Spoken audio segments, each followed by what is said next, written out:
My name is Jeff Melanson. I'm the president of the Banff Centre. I was asked to wear this very small Viking vest.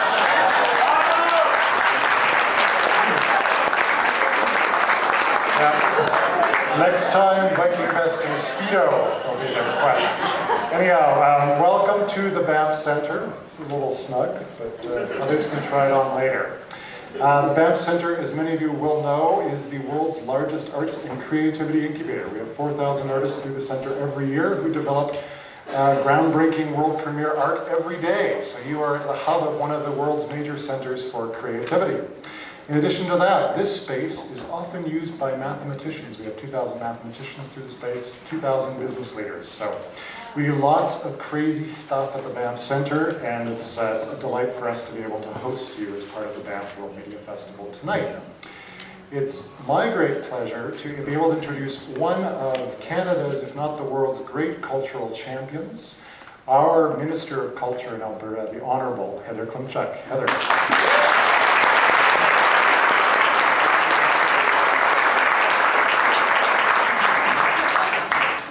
Thank you, Jeff, and I'm not putting on that vest, just so you know. Thank you so much, Jeff, for your wonderful introduction. I just want to say, as the Minister of Culture, I am so honored to have Jeff here running the Banff Centre, and he is a tremendous...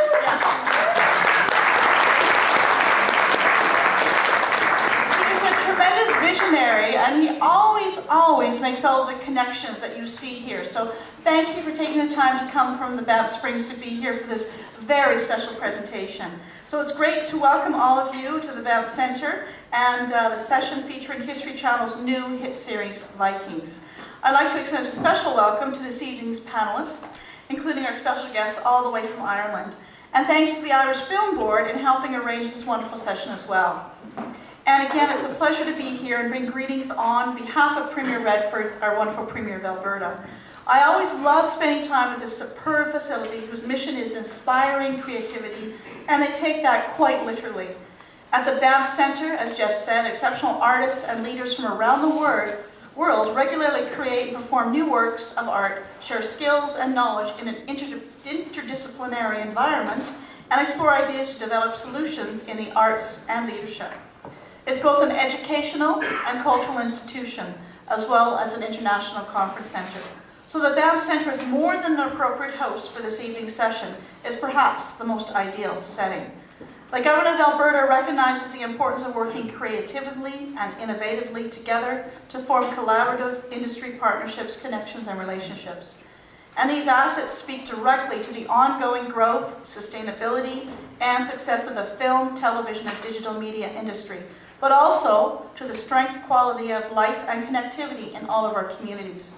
And this is why Alberta is so very proud to support exceptional industry events like the Banff World Media Festival, world-class educational and cultural facilities like the Banff Centre, and our local screen-based production industry, whose members continue to amaze and inspire us. To me, culture is the great connector, and gatherings like this only can inspire all of us in this room. I have the great privilege of cueing the video for the Alberta film video that more or less talks about Alberta and the tremendous opportunities you all have if you choose to film and produce and be part of the Alberta story. So thank you very much.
in this area 10 years before around the Legends of the Fall, so it was really nice for me to be back in the same area with a lot of the same crew, a lot of the same wranglers.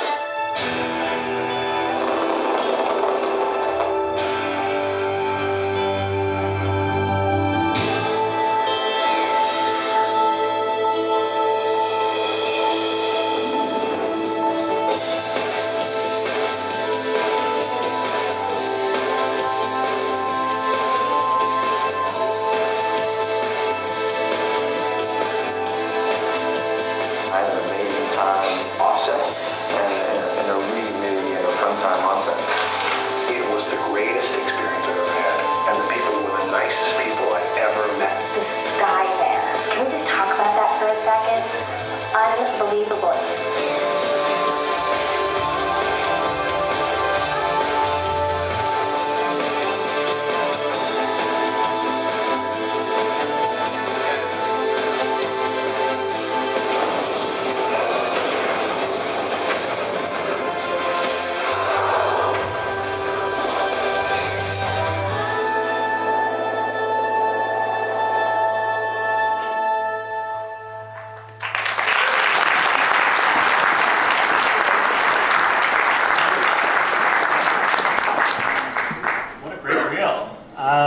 Thank you, Minister, and thank you, Jeff, for having us here at the Banff Centre today. We are thrilled to be able to be here and to share a little bit of information about Vikings. My name is Neinstein. I'm here with Shaw Media, of course, the Canadian broadcast partner on Vikings. To my left is Alan Gasmer, who is an executive producer on the show, and Alan is a former William Morris television and motion picture agent who left the agency in 2009 to start Alan Gasmer and Friends, a production company and independent management company. And he's also been celebrated in Vanity Fair as the king of specs. To his left is executive producer John Weber with Take 5 Productions in Toronto. Take 5, of course, is very active in helping to set up international co-productions, including The Tudors, Camelot, Borgias, and of course, recently, Vikings. To his left is executive producer Sherry Marsh, who's a longtime talent manager and executive producer, and also an executive producer of Vikings, and who's been very active in the fields of music and television and film. And to her left is Nisha Barry, the film commissioner with the Irish Film Board. And of course, Vikings was a Canada-Ireland co-production, a really interesting model that began to be forged and crafted with the Tudors. So what might be it might be good to start with how this project came together as a Canada-Ireland co-production. And John, do you want to speak to Sure, yeah.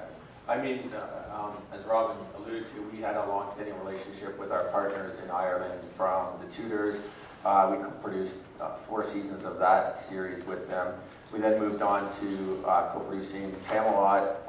We did the Borgias under a model that involved Ireland as well. So we had a long-standing relationship with the co-producing partners over there. And when Vikings came up with an Irish producer and Michael Hurst, who's an incredible European writer attached, it was an obvious discussion to be had about setting it up as an Irish-Canada co-production for the merits of the creativity and the financing and all of those reasons.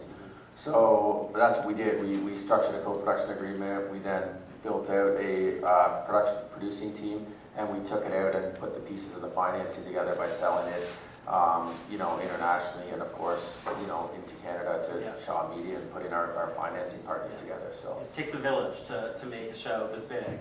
And to give you a little taste of it, we have a clip from Vikings. For those of you who have not seen the show, to give you a little flavor of what Vikings is. Can we please play that clip? The gods desire you to have a great future. You are a farmer. You should be content with your lot. We will raid east again. But there is an alternative. Across the Great Sea to a place called England. They're my ships. They go where I tell them to go. You can't sail across an open ocean. I have something that will change everything. There are no lands to the west. Odin gave his eye to acquire knowledge. I would give far more. What does a man do? He fights.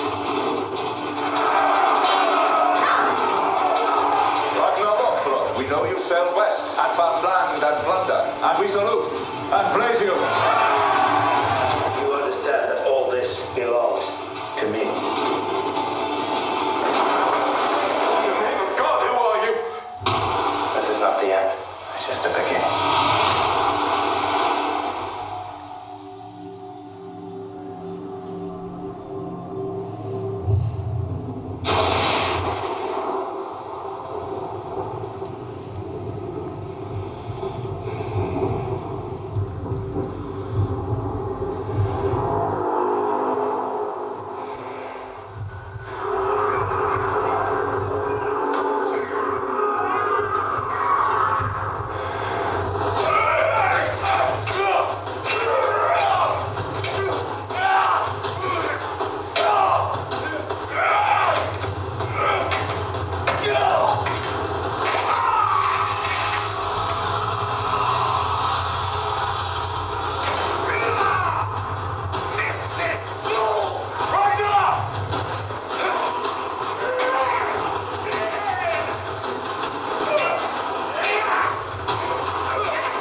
people are talking about the cast of Vikings. It's a really interesting group of actors from around the world. Sherry and Alan, do you want to speak to how this really remarkable team of actors was found and how they came about? Well, it was interesting. We had a wonderful casting director in Ireland, and we also had somebody in Canada, and then we would have really a very collaborative conversations about, you know, who would be the best person. We drew up lists, we shared information, and George Blangdon, who plays Athelstan, was the first person who we cast. And interestingly enough, and I think it speaks to what a wonderful place Ireland was to do this production, because things came together kind of on the casting front a little bit last minute, and we got Travis, I would say maybe 2 weeks before. It was stressful. Yeah, it was a little stressful. As one of the broadcasters, it was very stressful not having the lead of the show. And Catherine, yeah, I mean, my assistant was helping to try to put people on tape that were, Catherine Winnick came in, and we ultimately, there was another woman who came in who we ultimately cast for a different role, but it was fun, but I don't think it would have worked as well had it not been this particular group. And going over and watching the production, it was like a well-oiled machine in Ireland, and such an efficient set. It's remarkable. Mm-hmm. And Travis really has broken out, you know, thanks to Vikings. You were mentioning that he's getting a lot of attention now. 3 movie offers. Wow. You know, before we started shooting, but he couldn't take it. Yeah. But he's already talking about like November 1st. They have to get him to France for some of it. That's right. He's already got another movie. Yeah. It's a really interesting cast, and there was also a really bold decision made in terms of star casting and how to manage that. Right.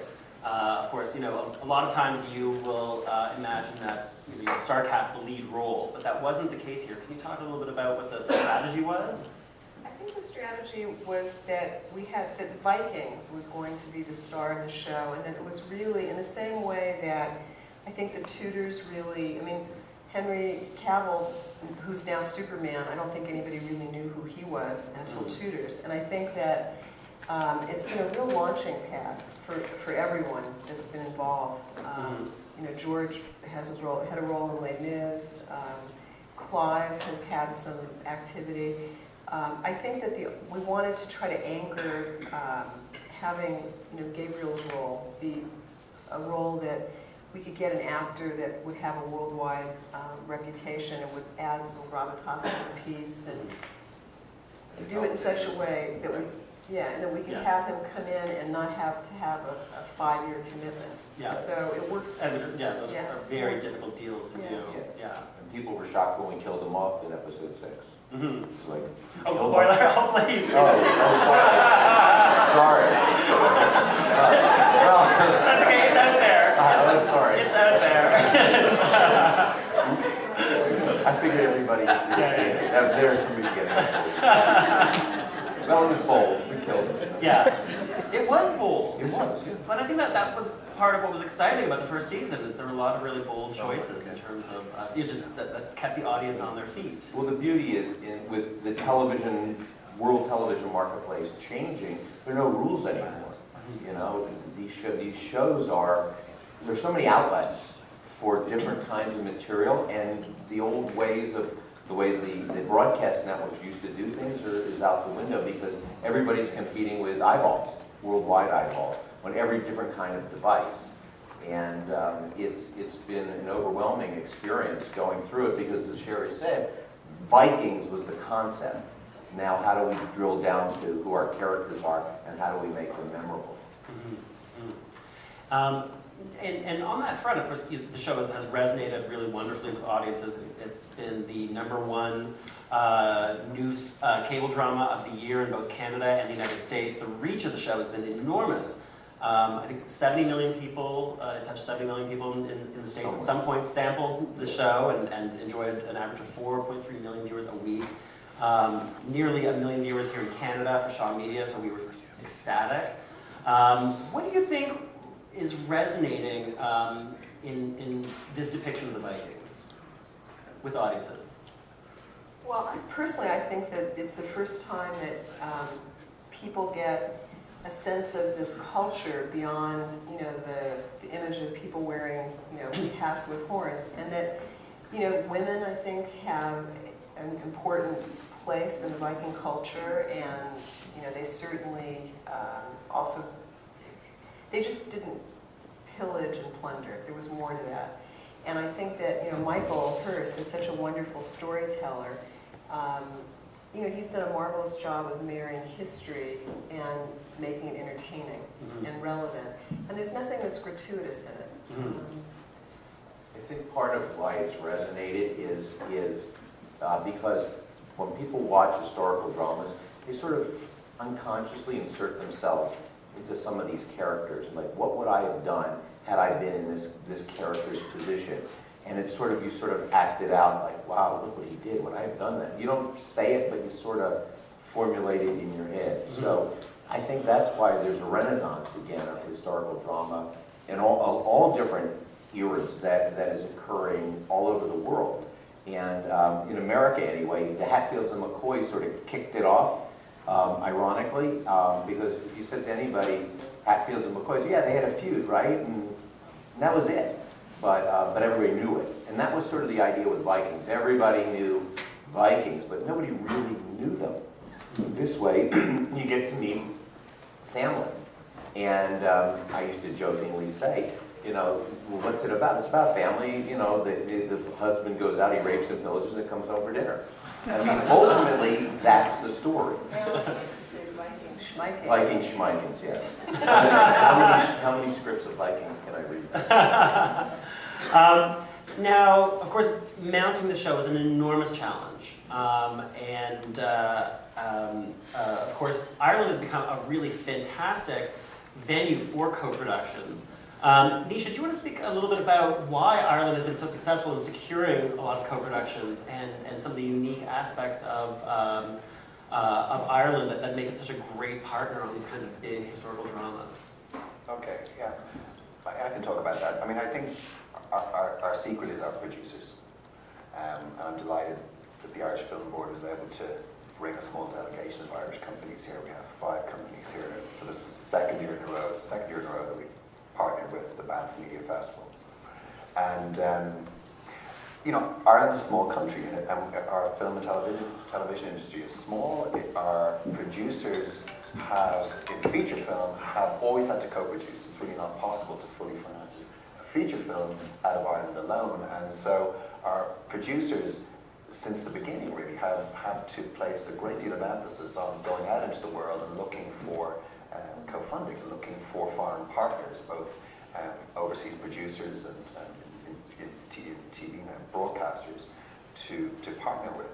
And so, kind of for Ireland, starting in 2006 with Tudors, the world of internationally co-produced big event TV took off, and we, the Irish Film Board, as a film funder, supported our producers to go out into the world and to look to co-produce these big shows, and our natural partner was Canada, and it remains singularly our most successful co-production partner. And when I go to LA on business, it's still to this day, the Tudors model has entered TV lexicon in LA. It's a very successful model that you guys have put together, working in partnership with Morgan O'Sullivan and his colleague James Flynn at World 2000 Entertainment in Dublin. So it's something we're very proud of. The Film Board's enormously proud to have had the opportunity to be a funder of 3 seasons of Tudors and season 1 of Vikings. And we're looking forward to season 2, beginning principal photography in a couple of weeks. In 2 weeks. And there are also some wonderful incentives that the Irish Film Board and Irish government offer. Can you talk a bit about those? Yeah, okay. Really the central piece of available finance in Ireland is delivered by our tax incentive, which is called Section 481. And it's available for both feature film and TV drama and feature documentary also. It's worth 28%. It's interesting and unique in global terms in that, unlike credits and rebates, it pays out up front. You get the cash benefit day one at financial closing or first day of principal photography. So that's the main source of funding. That's automatic. The more that you can spend on eligible items in Ireland, the more you can raise in a cash benefit. And then in addition, as I mentioned earlier, the Irish Film Board, Ireland's national screen agency, is a funder. We provide both development funding and production funding to Irish producers. And we've been very interested over the last number of years in funding international TV. There's been an amount, obviously, of American and Canadian shows, an amount of UK TV drama has been produced in Ireland over the years. We're seeing an amount of continental European TV drama commissioned by continental European broadcasters, particularly German broadcasters, producing in Ireland now, co-producing with Ireland. And the exciting thing is that our companies, our producers, have moved on from providing a production service to oversee these producers to developing their own very ambitious TV shows with a view to winning commissions from US cable networks like HBO or the UK broadcasters like BBC. The one that's most current in my mind is a TV series called Quirk, starring Gabriel Byrne, which is produced by Element Pictures, one of our leading Irish companies. Yeah, the talent pool in Ireland is just fantastic. I mean,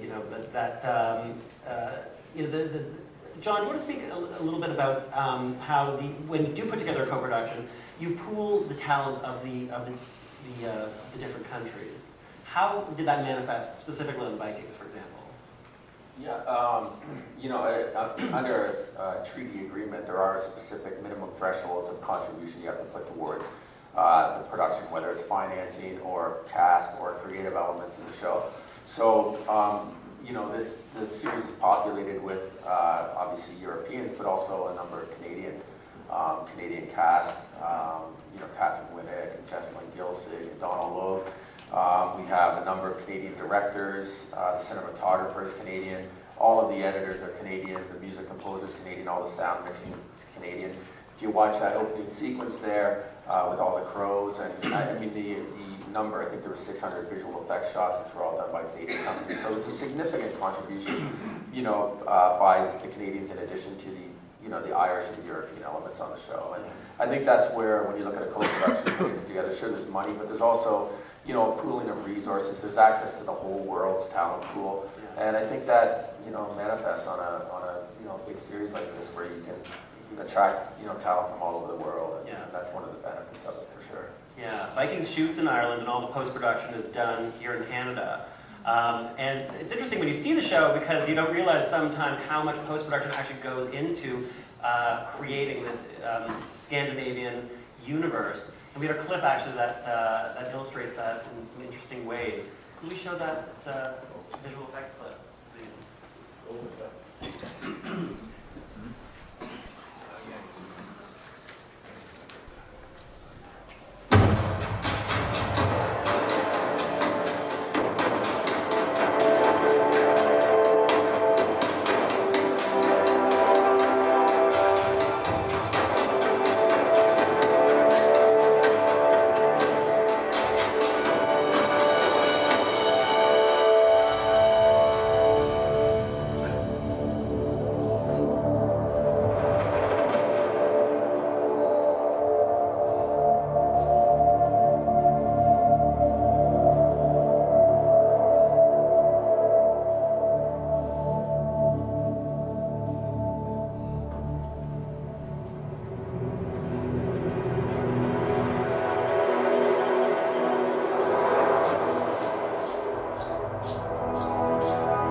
Neinsteins of Vikings.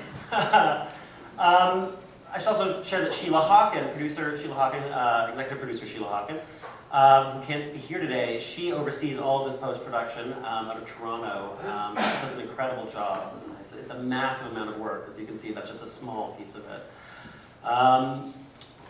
Creatively, one of the things that I think is so fascinating about the show is how Michael Hirst really wanted to break the stereotype of Vikings and really cast them in a new light that no show or film had ever done before. Can you talk a little bit about how he wanted to do that, what his goals were, and how he manifested that?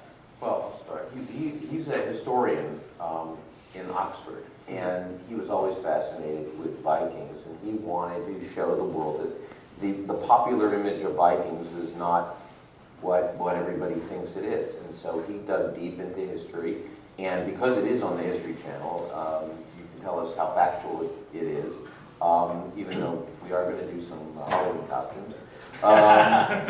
Look for them this October. So look for them this October. But he's very fixated on accuracy of the characters, their names, who does what to whom and why, and how it all plays out in a larger tableau, thinking 3-4 years down the line of how they all manifest themselves. Mm-hmm, mm-hmm. So. Yeah, and it's interesting because he also he cast a light on how much more enlightened they were than many people assumed. You know, often accounts of them, were written by the people they invaded. So they were cast as terrible monsters, as barbarians. But that's not totally a fair assessment entirely. Mm-hmm. And I also think they felt that there was something more to the world than just their little area. Mm-hmm. You know, they were really explorers, and went into a lot of different lands. And I think their arts were very advanced and. Their sense of justice too. Yeah, it was fascinating seeing those trials. Yeah, literally every week we hear of new Viking ruins being found in different places that nobody ever knew that they went to, and because of the new technology, you don't have to actually dig. They can sort of use the X-ray sort of stuff, and they find all these all over the place. I think they found some here. They found some. Yeah, so recently in Baffin Island. Yeah. And I think the cast was so taken with kind of discovering your own Viking roots that everybody had a story that they brought up, and it made me laugh because Morgan O'Sullivan was so excited about, oh my God, the Vikings discovered Dublin. We have to do this. So hopefully we'll get to that chapter at some point in the series. I mean, the other thing that this has done is, and people come up to me and tell me all the time, that this has triggered people to go do their own research and read about these characters. It's really quite amazing because, you watch TV and you watch TV. But this is people are actually researching themselves because they're so interested, and it has triggered intellectual experience to go forward. And that's really heartwarming. And I mean, we didn't set out to do it, to do this, but it sort of became this thing. Everyone's looking at them again now. Yes, different. In a new light. Alec Baldwin. Another delicate balance was the, kind of the interface between Viking history and also the mythology about the Vikings and their own belief system. And Michael's really had a lot of fun, I think, exploring that and doing research on it. Yeah, it's fascinating to see that come to light as a very real belief system for the characters. Well, we have an opportunity to throw it out to you to ask some questions of the panelists. There are some people with mics around, so please feel free to ask any questions about Vikings. What is the budget of the show? It's high. It's high. So I don't know if you want to play a warmer, colder, and start guessing. No, it's in the $4.5 million to $5 million range for us. Which is why you need a lot of partners. Yeah, that's why it's international. Yeah. It's much less than Game of Thrones. Yes. Less than Game of Thrones. More than some. Yeah. More than that. More than Nashville. Okay. Obviously you wanted to do this as a co-production between Ireland and Canada, but I'm just wondering, with all of the special effects that we just saw, would it have been cheaper to do without the special effects and try to film it in Norway, or is it easier to be able to control the special effects in that way? I mean, we certainly explored shooting in Norway, even if it was just, I mean, we did go over there and shoot plates. A lot of the visual effects are built around, you know, Norwegian plates. We did look at it, but based on the financing that we raised out of Canada and Ireland, and the cost of going over there's not a huge infrastructure in Norway to bring a crew this size and to find Viking boats and to go over there. It just was way too prohibitive to do. So we considered it, but no, we accomplished it mostly through visual effects. I mean, by the way, this whole thing was shot on the Guinness estate. It was a natural beach and the fjords and the mountains. Everything you saw there, it was there. It was sort of shocking when we showed up. I was like, oh my God, it's what it was, how it was written. And it's really quite amazing. And we have looked at Iceland and we've looked at other countries today. We're going to send the crew. Remember, this production, and John probably can talk better, employs about 500 people. And how many? And 5,000 or 7,000 showed up for extras one day wearing beards. You know, there was a casting call on television. 5,000, yeah. Yeah, and it was like, oh my God, everybody wants to be a friggin' Viking. It takes an army. Yeah. Hi. I know that I saw I saw a clip of this when I was at the Impact Summit in New York at the end of January, and knew that I had to put it on my PVR for sure. It's very exciting that you're going into a second season, but you know, how long do you think it can run? And can you talk a little bit about the business model of doing it as a Canada-Irish co-production vis-a-vis trying to get Hollywood to do something like this? Well, I'll let John take the part about the business aspect. In terms of the story aspect, we actually have enough material, because if you really follow Viking history, they really went into different lands. And the story of Ragnar Lothbrok and his sons and their families is a saga. I mean, it's, you know, been noted and read about. And so the material's there to really go for as long as the public are enjoying and want to see more Vikings. We want to make it. From the business side. Yeah, I mean, I think when we started looking at the project in terms of the business model and how we're going to finance this, we knew, you know, coming out of the gate that we probably had 35% of our financing in place by virtue of the structure that we know works, the Irish-Canada co-production, having a Canadian broadcaster attached, the Section 481 incentive, the Canadian tax credits. So we knew we had that piece. The next piece was to find either, you know, a big U.S. broadcaster or an international distributor who would kind of complete stage 2 of our financing. And the next stage was finding MGM, who stepped in as the international distributor that, you know, committed a significant advance against the international territories. And then we went to the U.S. with it, was kind of the third piece. And I think, you know, when you put the pieces together, you know, between the soft money between Canada and Ireland, and then you go to the international piece, and then the U.S., nobody's really putting up, you know, certainly got a majority of the financing in the project. Everybody's putting up their own share, and so the risk is diversified for all the partners involved. And I think it's going to make it a win-win-win proposal for everybody in all the different jurisdictions, for the producers, for everybody, while spreading the risk amongst all the different parties. And that's the business model that we sold, and that's the business model that people bought into, and I think that's, you know, why this has worked, and it's, you know, it's worked on other series as well. So it's very, and I mean, Hollywood has been developing. When we announced that we were doing Vikings, I got phone calls from other producers and other production companies telling me they were going to beat me. We're going to beat you. We have scripts. And I got a call from That's right. There's that Charlize Theron project. Yeah. Yeah. There are other ones. I think Ridley Scott had one too. I mean, there are a lot. Scandinavia had their own Vikings. They had a call from a French producer saying, "I was sitting in the network pitching in your announcement." I mean, so there were other. It's not like it was a unique thing. And other people had the same idea. We just executed it. I think the smartest of them all, and that's what you see. Yeah, and I think that what's unique to another aspect that I think really adds and makes this work is we're not signing actors up for 7-year deals. I mean, And part of it is because of the stories that, you know, you're not going to get stale. We're going to try to be true to what's going on, and new stories emerge. And I don't think anyone's going to get bored.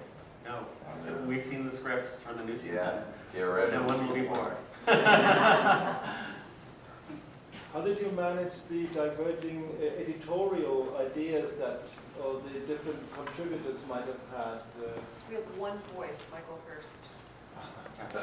And then the network will tell us, can you give us more this, more that? Can you move a battle scene up front versus towards the back? But it's minimal though, in terms of the real storylines. I mean, it's one of the beauties, and you know, Michael just spoke in Los Angeles to the Writers Guild, to a group actually at LA Film School.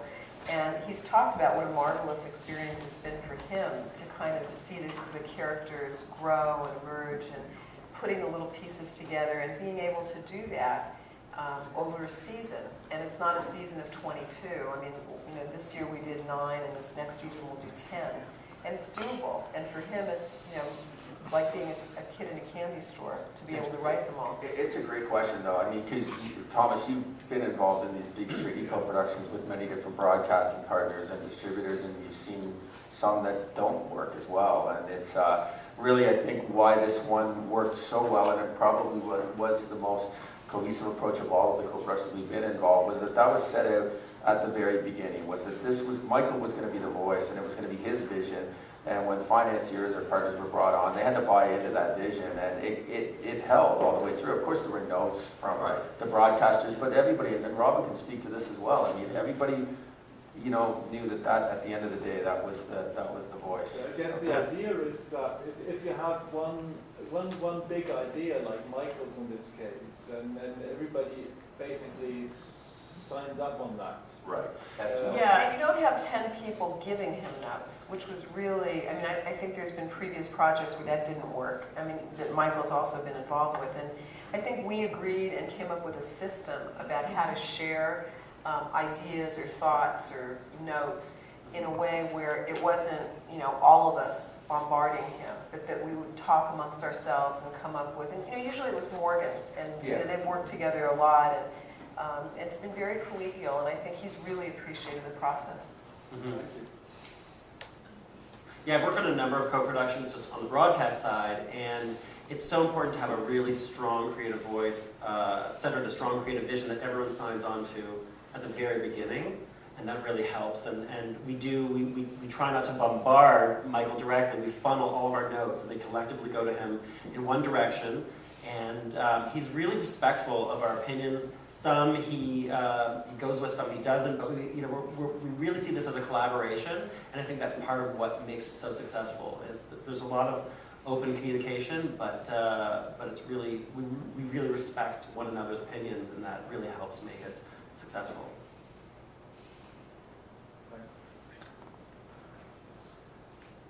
Any other questions? So we'll have a Guinness now to celebrate the Irish. Yes, all right.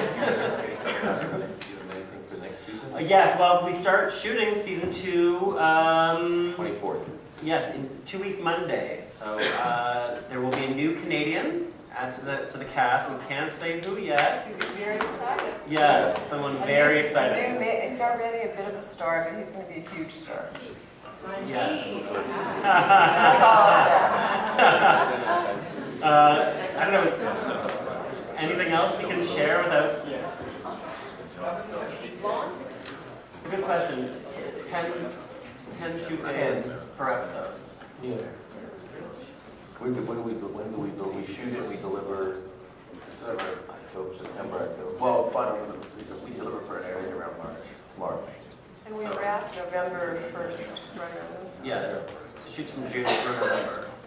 So what's the hardest part of the show? That's a very good question. What's the hardest part creatively of the show?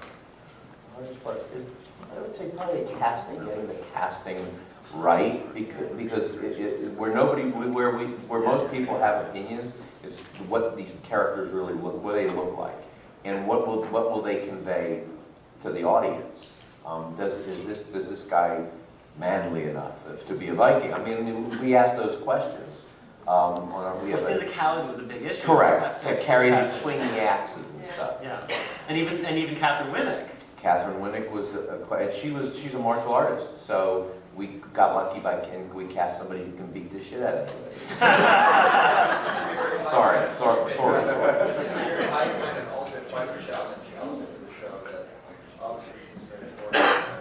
They went over early. Yeah, they went over.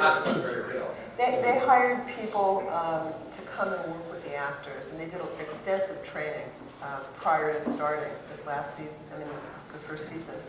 And everybody now is in pretty good shape, but the cast went over earlier, in advance to kind of get themselves back in shape. Yeah, they're there right now. Yeah. All right, one last question.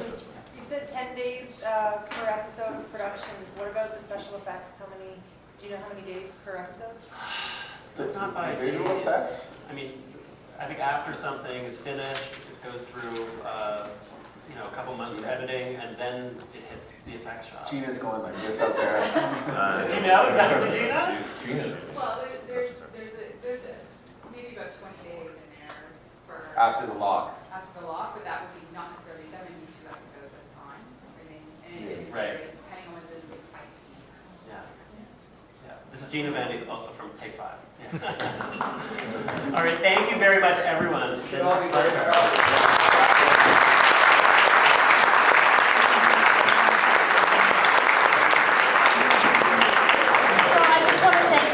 Thanks for joining us, Robin and the panelists. This is wonderful. And I just want to let everyone know that we do have shuttles to take you back to wherever you need to go. I believe they're going back to the Fairmont Banff Springs. So those shuttles will be leaving now, the same place that you got dropped off. So thank you all so much for joining us.